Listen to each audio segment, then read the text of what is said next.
Hello guys, welcome back to my channel. I'm Daisy Treat, and for today's video, exciting! Yeah. Today is May 20 and we're going to watch the Oiler games at the Roger Place. Today is maraming first time na magaganap, like sumakay kami ng train. We ride a train for the first time, and also for the first time manonood kami ng game sa Roger Place. At ang Roger Place location nga pala ay matatagpuan dito sa Edmonton downtown.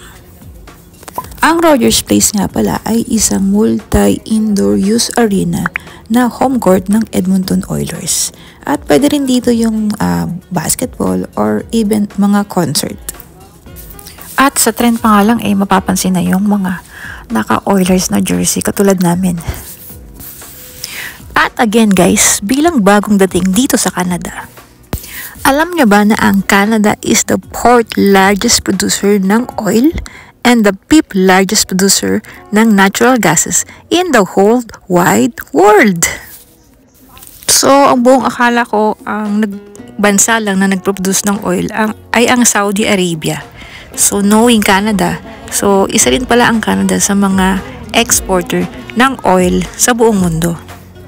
At ang pinakamalaking producer ng oil sand ay matatagpuan sa northwest area ng Canada at dito yan sa Alberta.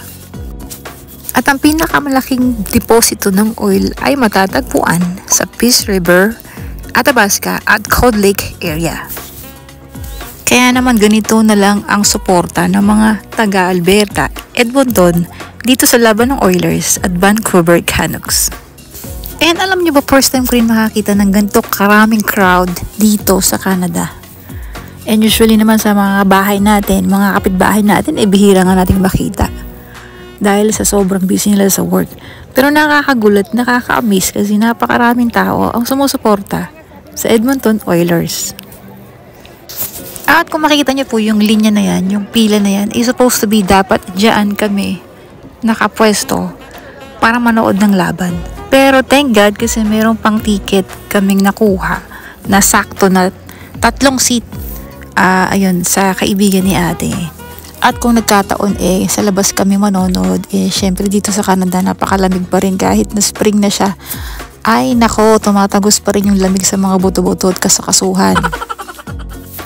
Finally, nandito na kami sa entrance ng Rogers Place, and hinihintay na lang namin yung kaibigan ni ate para ma-confirm namin yung aming seat kasi nasa kanila pa, so hinihintay namin dito sa entrance. At nakibanding muna kami dito sa pabanda ng Oilers. Pansin niyo ba yung aming mga jersey? Nakakahawa yung saya nila, yung happiness, yung jive, yung vibe nila. And we are like a big, huge family because of the uniform, the jersey. At ayan, kino-confirm na namin yung aming tickets para mahanap na namin yung aming seat sa loob.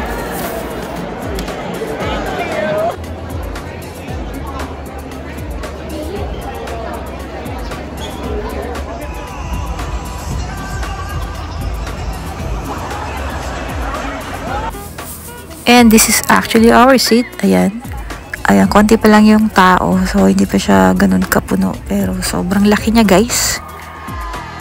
The game is about to start. Pero actually, guys, yung laban talaga is ginanap doon sa Vancouver, sa home court ng Vancouver.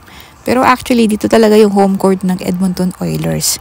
Pero kasi pag merong actual laban, iba rin kasi yung payment or entrance.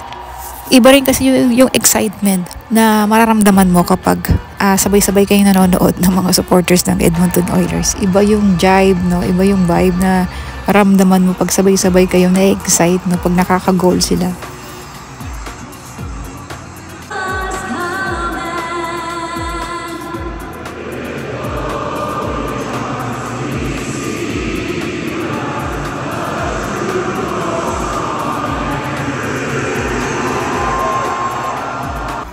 Oh, Canada.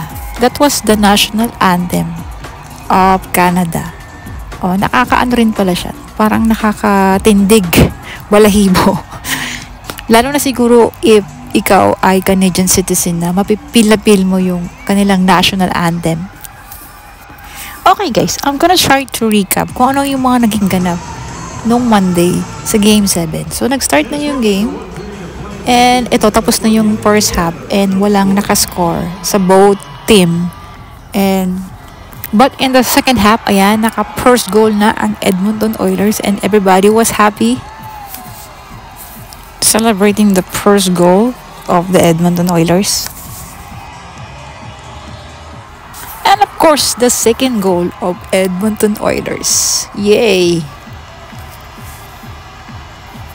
Habang ang Vancouver Canucks ay wala pa ring score, syempre happiness ang Edmonton Oilers. And here goes the third goal of Edmonton Oilers. Yeah, the score is 3-0.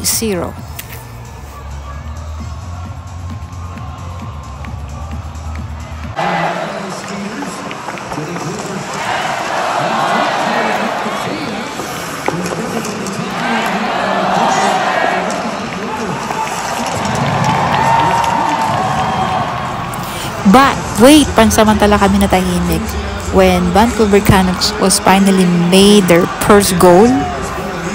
The score now is 3-1 with the remaining minutes na 4 minutes and 36 seconds. So medyo kinakabahan kami, guys. At nakulalo kaming kinabahan nung nakagol ulit ang Vancouver Canucks with the remaining minutes na 4 minutes and 36 seconds na lang. Oh my God! Mas lalong naging intense yung laban and we are hoping and praying na hindi na makascore yung Canucks para manalo na yung aming Edmonton Oilers. And if kasi pag makagol pa sila ng isa, baka magkaroon ng overtime. And dito nga ay na-confirm namin na panalo ng Edmonton Oilers dahil seconds na lang yung hinihintay para ma-confirm na we are the winner. With the final score of 3-2. Congratulations, Oilers!